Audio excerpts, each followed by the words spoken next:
Comment t'as vécu cette semaine? Semaine enrichissante, semaine à nouveau mot, reconnectante. Semaine de reconnexion. Tu vois que l'eau, c'est aléatoire. L'eau dans le robinet, L'eau dans le robinet. une fois sur deux. Ceux qui aiment bien les jeux de hasard, bah, je pense qu'ils kifferaient. Parce que tu ouvres, mais tu sais pas si ça va sortir ou pas. C'est fou parce que on allait distribuer auprès des enfants dans les écoles. Au final, c'est comme si c'est moi qui venais apprendre quelque chose. Vraiment, aujourd'hui, le constat, c'est que ils sont riches. Et nous, on est pauvres.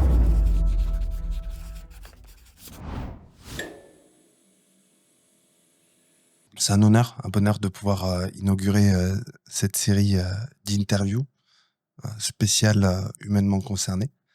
Après qui plus est une semaine sur le terrain ensemble. Donc là, c'est un cas différent parce que les gens, peut-être qu'ils ont l'habitude de nous retrouver, Ouais. mais sur une autre chaîne, dans un autre contexte. Là, c'est bien dans le cadre de l'association humainement concernée qu'on est en train de faire cet entretien. On vient de une semaine de mission solidaire passée au Maroc, une semaine de distribution d'affaires scolaires dans les montagnes de l'Atlas marocain, Tigouga. Tu connaissais Tigouga? Que de nom, Ouais. mais aucune idée d'où ça se situait avant de venir. Ce qu'on va faire dans le cadre de ce podcast, on se laisse porter Yes. comme d'habitude, mais je pense qu'il va y avoir une partie axée sur comment est-ce que toi tu as vécu cette semaine-là, dans un premier temps. Ensuite, comment ça a résonné en toi, véritablement. Et en troisième et dernière partie, peut-être faire le focus sur l'association humainement concernée. Pourquoi est-ce que toi, pourquoi est-ce que toi, tu choisis d'être sensible à leur démarche, Ok. à leur travail, à leur implication, à leur engagement? Je dois continuer. Comment tu as vécu cette semaine? Bien, bonne semaine. Semaine enrichissante, semaine reconnect... Un nouveau mot, reconnectante. Semaine de reconnexion. euh, semaine, semaine riche. Ouais. Le mot richesse qui est revenu souvent dans ma tête. Mais ça, c'est peut-être plus sur la deuxième partie, comment ça résonne. Mais comment je l'ai vécu très bien avec des personnes que je connaissais pas. Euh, J'avais jamais rencontré. Au final, j'ai l'impression de connaître en réalité. Parce qu'on est animé par les mêmes choses. Si on est venu ici, on a tous le même objectif, le même but. Donc, ça m'a fait plaisir de rencontrer de nouveaux, de nouveaux frères, de nouvelles âmes. Donc, que du positif qui vient comme ça.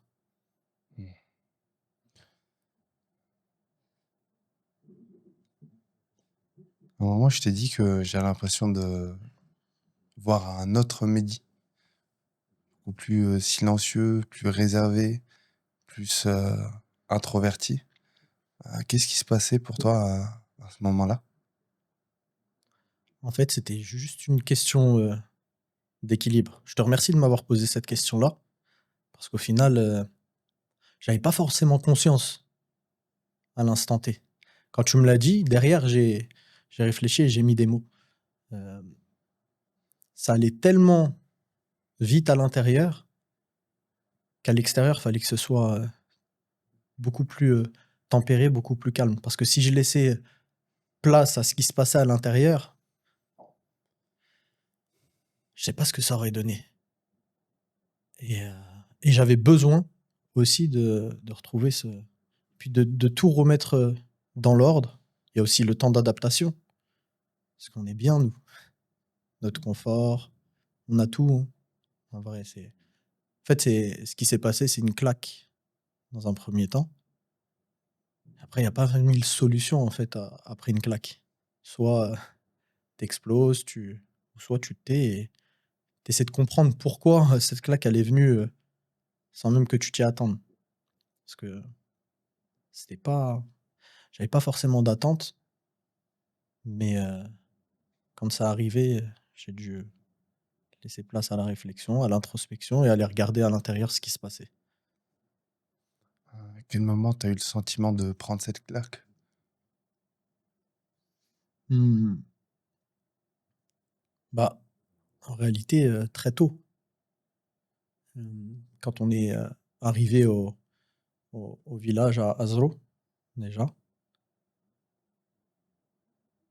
on s'est retrouvés, tous les 2 à un moment donné, Mmh.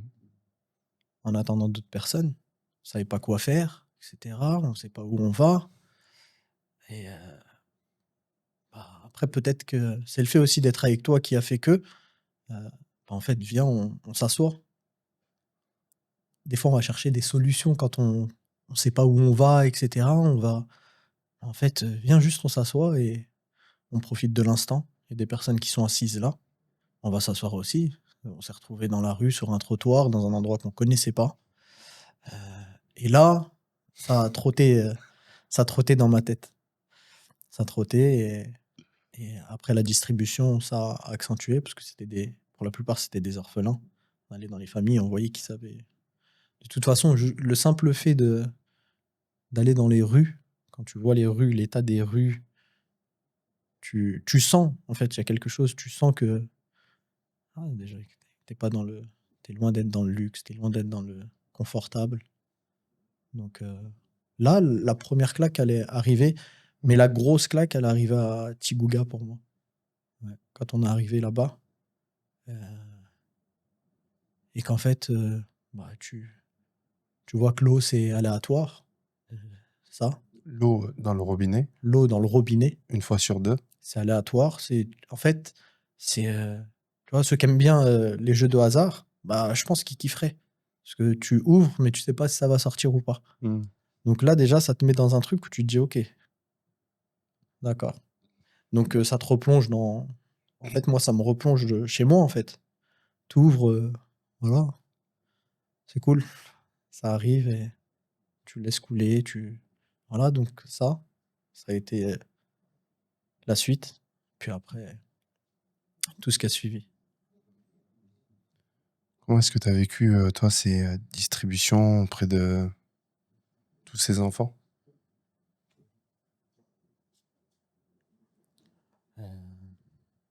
Comme un enseignement, au final. En fait, c'est fou parce que on allait distribuer auprès des enfants dans les écoles. Au final, c'est comme si c'est moi qui venais apprendre quelque chose. Et à chaque fois, j'avais ce sentiment de repartir et d'apprendre, d'avoir appris quelque chose d'eux, à travers, des gestes, des sourires, de la joie et vraiment là, c'est un paradoxe parce que je pensais vraiment qu'en partant faire ce type d'action, je me connais, je suis sensible, je me suis dit que j'allais, craquer à plusieurs reprises. Et en fait, dans les moments de silence que tu me demandais où voilà, j'étais introverti et cetera, je comprenais pas pourquoi ça venait pas, aussi. Et en fait, je me suis rendu compte que c'était eux les riches et nous les pauvres.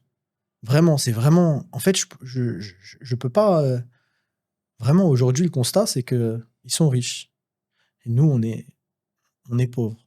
C'est un paradoxe parce que, matériellement parlant, ça serait l'inverse.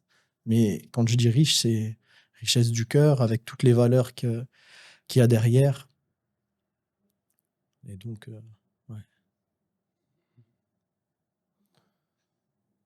Et papa? Comment ça a résonné en toi le fait, d'accompagner, d'autres enfants dans leur rentrée scolaire?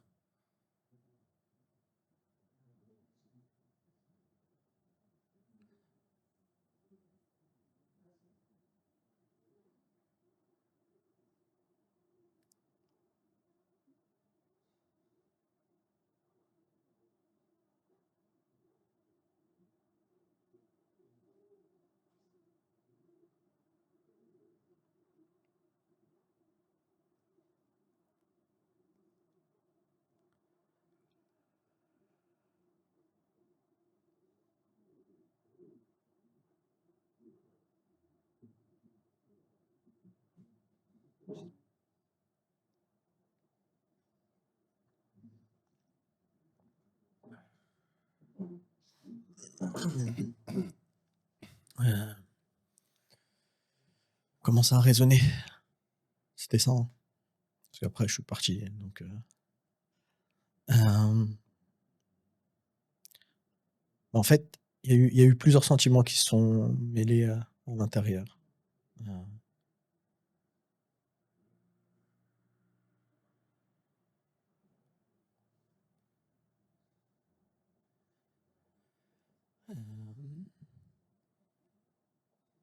il y a eu par moment le manque des miens, en fait.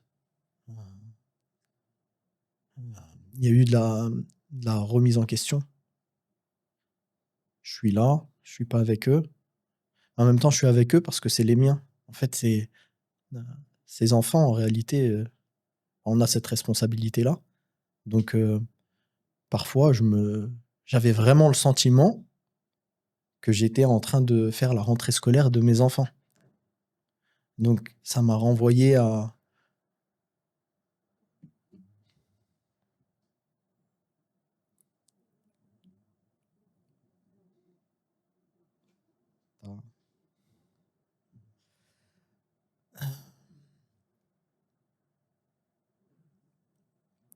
Ça m'a renvoyé à, à la rentrée, par exemple, que j'ai fait de ma fille la première fois. En fait, là où c'est dur,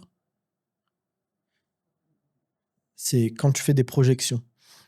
Parce que tu fais leur rentrée, mais après, tu dois les quitter. Tu vois. En fait, je me suis demandé à plusieurs reprises quand est-ce la dernière fois que j'ai vécu ça, en fait. Ce plaisir d'accompagner et cette appréhension de devoir partir. Donc, en réalité, c'est un travail aussi sur moi, où bah, ça fait partie de la vie et, euh, et c'est OK. Là, c'est juste que on, est, on vient de rentrer, en fait. Et c'est tout frais ou tout chaud, plus. C'est encore chaud. Et donc là, on pose seulement. Là, c'est fort cet exercice-là parce qu'on pose des mots là tout de suite sans même l'avoir expliqué à son épouse, tu vois, sans même l'avoir expliqué à quelqu'un. Donc, Je t'en profite hein, pour le dire et le rappeler. Normalement, ça, c'est systématique après une mission. Tu as des gens, parce que culturellement, c'est pas dans leur habitude, parce que j'en ai pas besoin, je suis fort. ils vont Manger. garder tout ça à l'intérieur et ils vont rentrer chez eux. Sauf que plus de 80% de la communication, elle est non-verbale. Donc tout ce qu'ils n'ont pas dit, tout ce qu'ils ne disent pas, ça va avoir une incidence sur leurs proches et dans leur quotidien.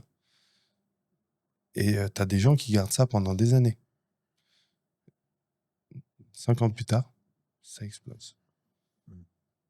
Si c'est pas avant. Donc ouais, cet exercice, normalement, il est inévitable. Du coup, le plus dur, c'est avoir été loin des tiens ou de t'être séparé de gens avec qui une connexion s'est opérée en un instant, si tu devais choisir. Le plus dur, Ouais. être loin des miens Ou devoir te séparer de gens avec qui tu viens de connecter. Des enfants avec qui tu viens de connecter. d'avoir été loin des miens. Ok. Comment est-ce que toi, tu l'as vécu, le fait d'être loin des tiens sur cette semaine? Je l'ai bien vécu parce que je l'ai préparé. Et en fait, ça, ce qu'on oublie souvent, c'est que je pars, mais en réalité, c'est tout le monde qui travaille. Parce que j'ai 4 enfants, une femme. De les laisser, c'est un sacrifice, en fait. Ça, il y en a peut-être qui se rendent pas forcément compte. Quand on n'a pas d'enfants, bah, automatiquement, on peut pas forcément ressentir ça. Mais en fait, tu sacrifies les tiens pour aller en aider d'autres. Donc, je l'ai préparé. Ça fait un moment que je le sais. Donc, je l'ai plutôt bien vécu. J'ai essayé, euh, tant bien que mal, de réduire les échanges avec eux. Et je les ai réduits parce que si je serais en vacances, c'est tous les jours et c'est 2, 3 fois par jour. Donc, je les ai réduits volontairement.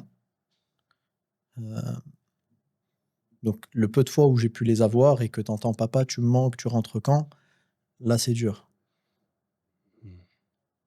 Mais dans l'ensemble, c'était cool. Une scène qui t'a marqué dans des distributions dans les montagnes?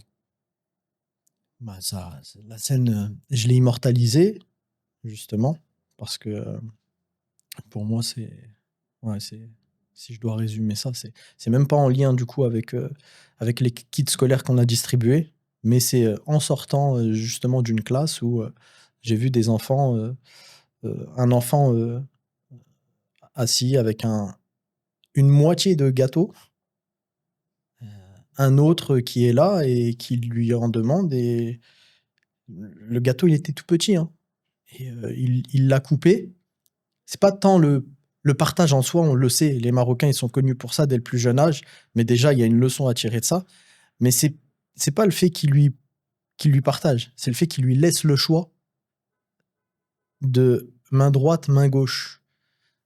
En fait, pour moi, c'est tellement profond, c'est ultra puissant. Ça, c'est une vraie claque, ça. Parce que moi, je vais te donner celle que je veux, celle que je pense être bon pour toi. Mais là, c'est beaucoup plus puissant. C'est toi qui choisis. C'est son gâteau, c'est lui qui. Et, ça m'a marqué. Au-delà des sourires, de la joie, les yeux que tu vois quand tu leur donnes ces kits, ça, c'est un truc à part, tu vois. Alors, on est sur un format très court. On arrive Ouais, déjà à la fin ça va de vite. nos 20 minutes. Hmm, Je serais tenté de te demander, tu as rencontré l'équipe d'humainement concerné au Maroc. T'en as pensé quoi, en toute sincérité? Ultra opérationnel, c'est ce que je me suis dit. Ultra opérationnel, parce que comme dans toute mission, encore plus au Maroc, il y a toujours des couacs, il y a toujours des timings qui sont pas respectés. Je m'attendais vraiment à pire. Tu vois. Vraiment, vraiment, je m'attendais à pire. À chaque fois, pour moi, les délais, mine de rien, ils ont quand même été respectés. Euh, je les ai trouvés vraiment opérationnels et avec un grand, grand cœur. Vraiment. Même eux, j'ai tiré des enseignements de, de leur part. Donc, non, non, honnêtement, franchement, je te le dirais normal s'il y avait un truc ou quoi aux caisses, mais non. Vraiment, ils te donnent, même eux, hein, ils te donnent tout, en vrai, à l'image du gâteau. Ouais. T'as réalisé que la toute première fois qu'on s'est rencontrés, c'est par le biais d'une vidéo d'un homme de 116 ans. Hmm. Tu réalises que c'était dans ces montagnes que la rencontre elle a eu lieu? Ouais, non, j'avais pas fait le lien. Ah, c'était là-bas. C'était là-bas. Ouais. C'est quoi cette boucle que tu viens de terminer?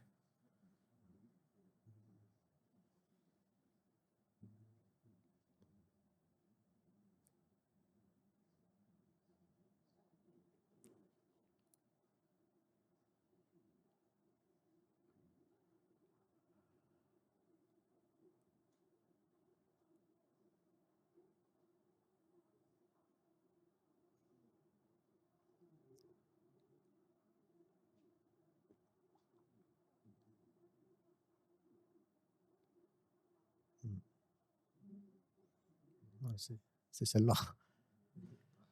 Merci à toi, Mehdi. Merci à toi, Callaghan. Merci pour ta présence.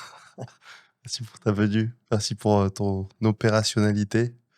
Et merci pour ton témoignage. Merci à toi de m'avoir connecté avec Humainement Concerné et pour tout ce que tu fais aussi. Ici et ce que les gens voient et ce que les gens ne voient pas. Oh, vas-y. Je sais que t'en veux pas plus. Mais le carry. Vas-y, merci à toi. Merci à celles et ceux qui ont pris le temps d'écouter cet entretien jusqu'au bout.